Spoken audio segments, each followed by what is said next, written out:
Bom, olá a todos, meu nome é Antônio Miguel Vieira Monteiro, mas sou conhecido como Miguel. Trabalho no INPE desde 85, na divisão de processamento de imagens, na área de observação da Terra. E hoje coordeno um programa institucional chamado Programa Espaço e Sociedade.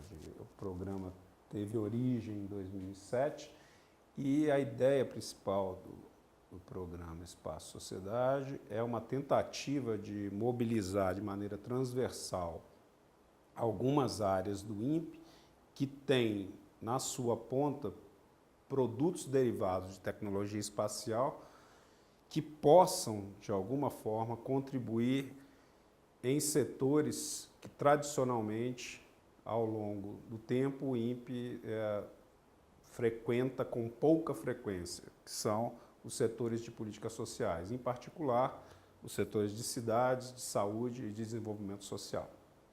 Então, essencialmente, o que eu vou mostrar é um pouco das atividades desse programa, tentando fazer isso ao longo dos últimos 2, 3 anos. Obviamente que todas essas coisas que a gente vai ver aqui, elas são resultados de muito mais anos de trabalho e de muitas pessoas.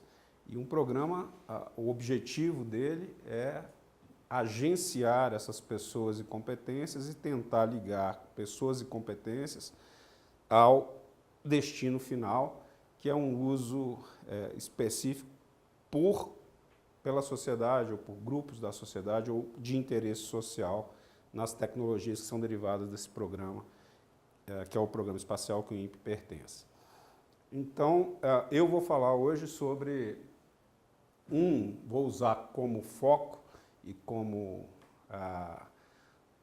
o lugar onde eu posso concentrar esse tipo de questão, as cidades, e a gente vai entender por quê ao longo dessa apresentação. Mais que as cidades, o urbano, e que é um lugar de pulsação, é um lugar de vida, e é um lugar de necessidades, e é um lugar de complexidades, hoje muito mais complexo do que no passado, e, portanto, necessita e tem necessitado, ou tem utilizado bastante representação, de alguma forma, dessas complexidades em computador digital.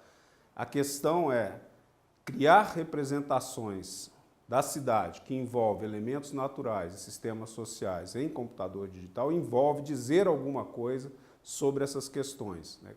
E é sobre essa construção de representações que a gente vai falar mais no dia de hoje. Por isso, essa apresentação se chama Sentidos Territoriais e a Necessidade de uma Cartografia do Invisível. A Vera Teles, que é uma socióloga da USP, trabalha com sociologia urbana há algum tempo, é uma parceira ao longo desses anos, tem falado em uma coisa chamada regimes de visibilidade, ou seja, de alguma maneira, as formas de representar a cidade, as cartografias urbanas, as cartografias das cidades, têm tornado invisível certos setores, né? Então, retomar ou mostrar em que regimes de visibilidade funciona a cidade, ou os grupos das cidades, faz parte desse projeto do PES e faz parte do uso dessas tecnologias que nós desenvolvemos no INPE, numa tentativa de produzir ou ampliar ou entregar para setores mais abertos, não necessariamente técnicos ou cartógrafos especificamente, é uma possibilidade de representar os seus territórios de vida e, portanto, tornar visível certas reivindicações e a necessidade por certos direitos. Por isso, a gente tem chamado isso de cartografia do invisível. Na verdade, é tornar visível algumas coisas que alguns elementos da disputa nas cidades que não estão integradas na cartografia oficial, mas que necessariamente existem e precisam estar lá. Eu vou falar um pouco sobre isso, tá?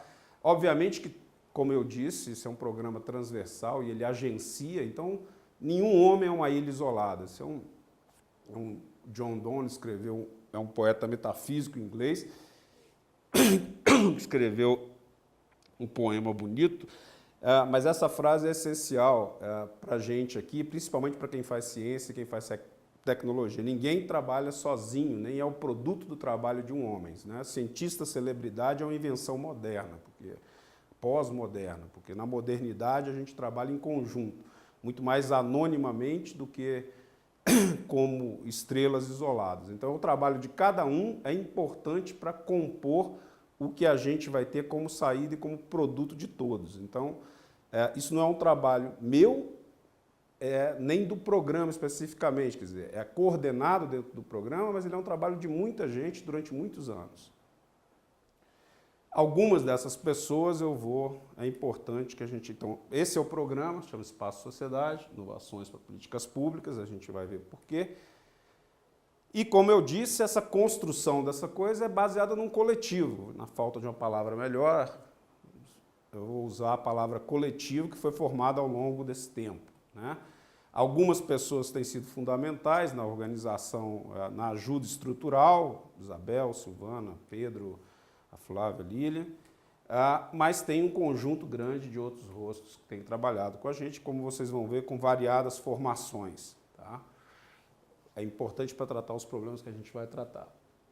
Eu vou começar, como a gente vai falar sobre cidades, eu vou começar com um texto que é bem interessante, na verdade, e que vai apresentar, além da cartografia moderna que a gente conhece, a cartografia já foi muito mais rica, cartografia renascentista, enfim, hoje a gente ficou muito mondriano, muito ligado à precisão, acerto. Quando a gente quer furar uma rua e saber se tem um cano ali para não ser furado de gás, isso é importante. Errar 1 centímetro pode ser grave, mas quando eu estou querendo tratar de um objeto que não é tão físico assim, mas é uma construção social, por exemplo, se eu quiser falar de exclusão social, de inclusão social, de vulnerabilidade, isso não é um objeto que eu pego e concretamente na mão, ele é uma construção e, portanto, 1 centímetro para lá, 1 centímetro para cá, 100 metros,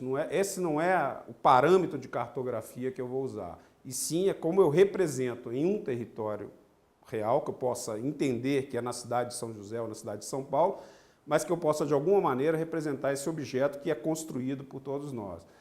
Então, na literatura, a gente tem uma referência sempre interessante para olhar nessas cartografias que a gente pode construir, em cartografias que não são necessariamente ligadas à cartografia posicional, à precisão de posição, mas à cartografia relacional, das relações.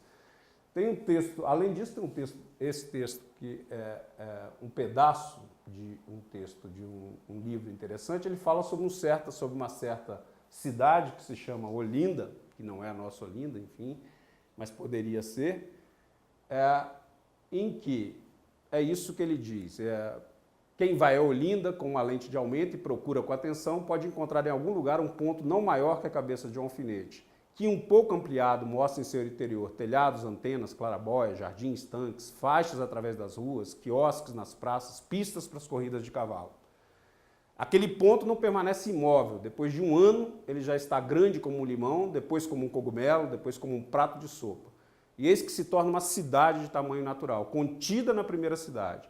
Uma nova cidade que abre espaço em meio à primeira cidade e impele-a para fora. Esse é um livro do Ítalo Calvino, um escritor, jornalista, um ativista italiano, nascido em Cuba, que escreveu um livro que se chama As Cidades Invisíveis, e ele descreve nesse livro, na verdade, 72 cidades. Todas as cidades têm nomes de mulheres. Né? Por quê? Por quê? Ele gostava de mulheres também, esse é um fato. Mas as mulheres são complexas, né? Muito mais do que os homens. E se ele queria estender uma certa explicação, usar a cidade como um símbolo, talvez elas tivessem que ter esses nomes. E esses são os nomes que ele deu. E são cidades, o Calvino vai falar da cidade da memória, da cidade do prazer, da cidade da morte, enfim. e é um livro que apresenta para a gente, de certa forma, uma série de ideias sobre a cidade, mas uma série de ideias sobre como mapear essas cidades ou como dar regimes de visibilidade a um monte de sensações e situações que a gente tem nas cidades através dessas cidades que ele constrói, né? Como Olinda, essa cidade dentro de uma cidade, aí como outras cidades que o Calvino vai apresentar para a gente, né? Mais ainda, o Calvino diz, o que é mais interessante numa entrevista antes da sua morte, que se o livro A Cidade Invisível era para ele, né, era o livro para ele que ele pensava ter dito mais coisas, né? Talvez porque ele conseguiu concentrar em um único símbolo todas as minhas reflexões, experiências e conjecturas. Era o que Calvino dizia, ou seja, a cidade como símbolo. E a cidade tem tantas e tantas possibilidades que nesse livro sobre as cidades ele conseguiu concentrar todas as discussões que ele tinha. Então, em Calvino, a cidade deixa de ser um conceito geográfico só no sentido que a gente está habituado, como um território concreto onde eu estou, mas é um símbolo bem complexo e inesgotável da existência humana, ou seja, das pessoas que vivem naqueles territórios. Então, é impossível fazer uma cartografia urbana se a gente não olhar para os territórios de vida das pessoas nas cidades. Então, eu tenho que acomodar essas pessoas à cartografia que a gente faz atualmente. E o objetivo disso é, no final, essa história, para concretizar isso. Isso aqui é São Paulo, na cidade de São Paulo, e aqui a gente tem uma visão de dois bairros, tá? Aqui, onde eu estou vendo esses prédios, eu tenho o bairro do Morumbi, tá? E aqui, onde eu estou vendo esse tipo de morfologia e tipo de construção, eu tenho uma das maiores favelas de São Paulo, que chama Paraisópolis, tá? Se a gente olhar em detalhe, né, a gente vai ver isso aqui, né, entre o Morumbi e Paraisópolis, que, numa perspectiva da cartografia euclidiana, aquela que mede as distâncias através de um triângulo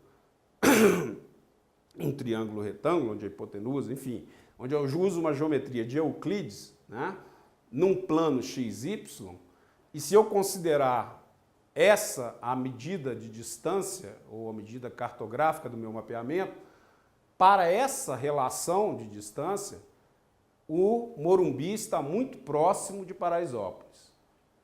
Mas se eu mudar a minha métrica de distância, se eu estabelecer outra relação de distância, que não a distância medida pela geometria euclidiana, ou mudando o atributo dessa distância, se eu imaginar o nível médio de renda em Paraisópolis e o nível médio de renda no Morumbi, a distância cartografada entre Morumbi e Paraisópolis será outra.